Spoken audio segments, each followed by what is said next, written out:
Boas tardes, amigas e amigos.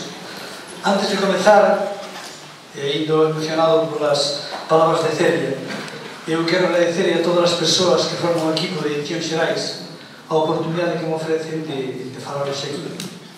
Nunca esquecerei esta prova de confianza e de amizade.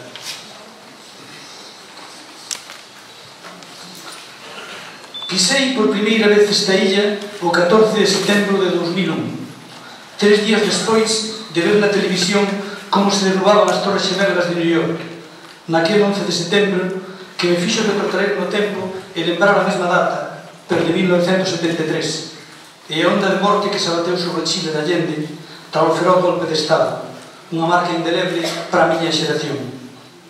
Cheguei a San Simón, daquela aínda cos edificios sen restaurar, co corazón batendo exaltado no meu peito. Viña con permiso especial para permanecer aquí durante todo o día, coa única compaña do señor Ramón e dos seus cans. De cesantes só me separaban uns centos de metros, mais axiña me decatei de que acababa de entrar nun ámbito moi especial, nun deses lugares que gardan como un alez porgiano a memoria da humanidade. Unha memoria milenaria, porque ata min chegaban os ecos dos versos do troveiro e o balbordo de voces que daban conta da intensa historia vivida neste barco de pedra ancorado no fondo da ría. As voces que eu ían buscando eran máis recentes. Eran as do sufrimento, as da angustia ante os paseos nocturnos, as do terror. O edificio situado fronte á capela, que agora parece como do trinque, estaba daquela devorado polo abandono, cos ocos das ventás escuros e silenciosos como cuncas de cabeira, unha lembranza aceda de canto ali dentro sucedera. As voces parecían falarme con ansiosa intensidade, porque daquela eu andaba embarcado na escrita dunha novela que era como un corpo aberto para esas voces. Unha novela que acabaría por se chamar Noite de voraces sombras, un título tirado do máis conmovedor poema de José Ángel Valente, e que ten como centro o mínimo cemiterio de Santo Antonio, salvado milagrosamente dunha restauración que borrou todas as pegadas do horror que se viviu aquí. Para explicar por que andaba obsesionado coa escrita daquela novela, debo viaxar ao meu pasado, retroceder ata a miña infancia e adolescencia. Pertenzo a unha xeración que medrou aceptando como natural a diglosia granítica que se instalara moito antes na sociedade galega e que se acentuara na ditadura. O galego enchoupaba a nosa concepción do mundo, pero semellaba ser algo que, como os castiñeiros ou os carballos, formaba parte da paisaxe natural. Os libros, os xornais, o cine, a radio, todas as fiestas que nos permitían ollar máis ao lado do horizonte ofrecíanos unha realidade monolítica en castelán. Afeitos a escoitar e a estudiar a historia oficial, semellaba que vivíamos nun país desprovisto de raíces culturais. Non tiñamos conciencia de posuirmos un pasado. Hai unha imaxe cruel deste baleiro, que tamén recollo na miña novela de San Simón. En 1967 morreu en Vilalba nun accidente absurdo Lois Peñanovo, curmán da miña avoa. Morreu unha das figuras importantes da Galicia das Irmandades, e o seu pasamento non provocou ninguna reacción especial entre a mocidade da vida, que non sabíamos nada nin da súa obra nin da súa dimensión histórica, pois formaba parte de todo o que nos fora negado. Por aqueles anos vin a película Tempo de amar, tempo de morrer, de Douglas Sirk. Teño na memoria as imaxes dunha batalla feroz que remataba coa terra sementada de cadáveres. Despois viño o inverno e a neve sepultaba tanto sangue e tanta dor, deixando unha paisaxe dun branco purísimo.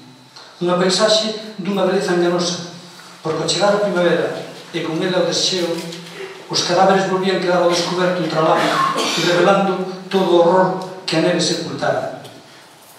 Tamén para a miña xeración chegou paseniño o tempo do desxeo, e así fomos sabendo de feitos que nos mostraban que había outra Galicia, unha Galicia máis real e máis viva, loitando ao longo dos séculos por acadar o seu lugar na historia.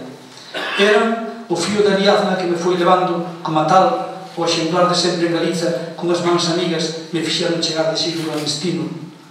O coñecemento das revoltas agrarias, coas fotos que testemunhaban que tamén os labregos tiñan tras de sí unha tradición reivindicativa, a fascinante xeración Nós e a loita polo estatuto, a guerrilla antifranquista e a cultura do exilio. e a San Simón, o foxo máis fondo, pois tardei en saber que esta illa fora un campo de concentración nos anos de chumbo e que o sufrimento encheupara ata o máis escondido dos seus recantos. Gardo unha experiencia luminosa na memoria da infancia. Un día de 1956, meu pai chegou a casa con 2 libros escritos en galego, A luz do candil e Merlín e familia. Prestaba a ellos o señor Crende, un seu amigo encadernador que había en Vilalba, relacionado cos restos do que fora o Partido Galeguista. Cando meu pai, aquel músico e carpinteiro que tanto amaba os libros, nos leu en voz alta algúns anacos, o meu abraio foi inmenso. A lingua que falábamos na casa e na rúa tamén podía estar escrita nos libros. Aqueles primeiros títulos galegos da posguerra, creados sabendo que a eles tamén se lles podían aplicar as palabras da Rosalía no inicio de Follas Novas, eran un paradigma da vontade de resistencia e da ilusión de futuro que animaba a aquelas persoas que, contra toda a lógica social e económica, teimaban por escribir os seus sonhos na lingua do país. Ademais desa vontade de resistencia, tamén tiña que haber en Cunqueiro de Fore, como en calquera persoa con ambición narradora, ese desexo de deixar constancia da súa visión do mundo e da vida, esa arela de se incorporar á mesta rede de voces e memorias que percorre o planeta inteiro, pois a fame de historias é unha característica universal inscrita no ADN da humanidade. Algúns anos despois, en 1963, Álvaro Cunqueiro escribiu un breve ensaio, Imaginación e Creación, ao que pertencen estas palabras. O propio un escritor é contar claro, seguido e ben, contar a totalidade humana que el, pola súa parte, ten a obriga de alimentar con novas olladas. E salva que estea claro nesta dieta é que o home precisa, en primeiro lugar, como quen bebe auga, beber soños. Beber soños como quen bebe auga. Pódese facer unha definición mellor da necesidade da lectura. E que curioso, as lúcidas palabras de Cunqueiro volvémonos a topar hai pouco en boca do estadounidense Paul Auster, ao recibir o premio Príncipe de Asturias. Necesitamos historias case tanto como ao comer. E sexa cal sexa a forma que se presente na página impresa ou na pantalla da televisión, resultaría imposible imaginar a vida sin elas.